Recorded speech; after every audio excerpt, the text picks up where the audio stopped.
Hello বন্ধুরা, তোমরা সবাই কেমন আছো? 26শে জানুয়ারি উপলক্ষে আমরা ফ্যামিলি সবাই মিলে একটা ছোটোখাটো ফিস্ট করে নিলাম। দেখো, আমাদের আজকে বাইরে উনুনে রান্না হচ্ছে, ভাত ফুটছে। আমার মা কড়াইয়ের পিছনে কাদা লেপে দিয়েছিল। এই দেখো, আমরা কড়াইয়ে তেল গরম করে নিলাম। এখানে দেখতে পাচ্ছ ছাল না ছাড়ানো চিকেন রয়েছে। আমি পেঁয়াজ ওতে রাখলাম ম্যারিনেট করার জন্য।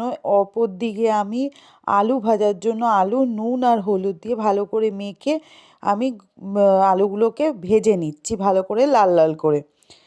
আর আমি আমার দিদুন আছে, তোমরা আমার দিদুনকে দেখেছো।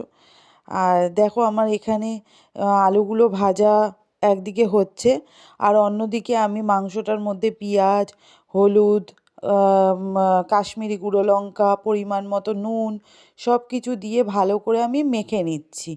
হ্যাঁ, তারপরে দেখো আমার এদিকে আলু ভাজা মোটামুটি ভালোই দেখো লাল হয়ে গেছে। এবার আমি আলুগুলো এক এক করে নামিয়ে নিলাম। এবারে কড়াইয়ে আমি আবারও তেল গরম করে সে ম্যারিনেট করে রাখা চিকেনগুলো আমি দিয়ে দিচ্ছি। এবার চিকেনগুলো দিয়ে দেওয়ার পরে ভালো করে আমি এবার কষাতে থাকবো। একটা কথা কি বলো তো, আমরা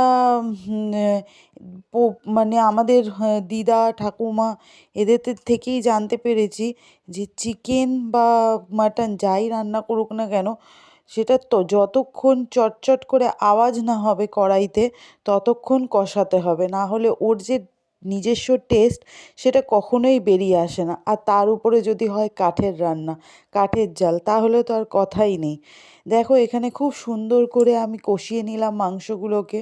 মাংসটা ভালো করে কষানো হয়ে যাওয়ার পর তেল দেখো কত সুন্দর ছেড়ে যাচ্ছে, এবং সেই চটচট আওয়াজটাও হচ্ছে, যাতে বোঝা গেল যে আমার তেলটা ভালো করে কষানো কমপ্লিট হয়ে গেছে। এরপরে আমি এতে আমি পরিমাণ মতো আমি জল দিয়ে দেবো। জল দিয়ে দেওয়ার পরে আমার যতটা পরিমাণে আমার জলের প্রয়োজন, আমি ততটা পরিমাণেই আমি এতে জল দেবো। জল দিয়ে আমি এটাকে আবার সেদ্ধ করতে বসিয়ে দেবো। দেখো, ছাল না ছাড়ানো মাংস মানে তোমরা অনেকেই ভাবছো এটা আবার কি। সেটা হচ্ছে নর্মালি আমাদের চিকেন, সেটাকে ছাল না ছাড়িয়ে ভালো করে ধুয়ে নিয়ে এসেছি, আর কিছুই না। আর যে আলুগুলো ভেজে রাখা হয়েছিল, আলুগুলোও আমি দিয়ে দিলাম এতে। দেখো, মোটামুটি মাংস আমার অনেকটাই সেদ্ধ হয়ে গেছে। আমরা ভাই বোনেরা মিলে একটুখানি কষা মাংস খেয়ে নিলাম। 26শে জানুয়ারিতে তোমাদেরকে অভিনন্দন।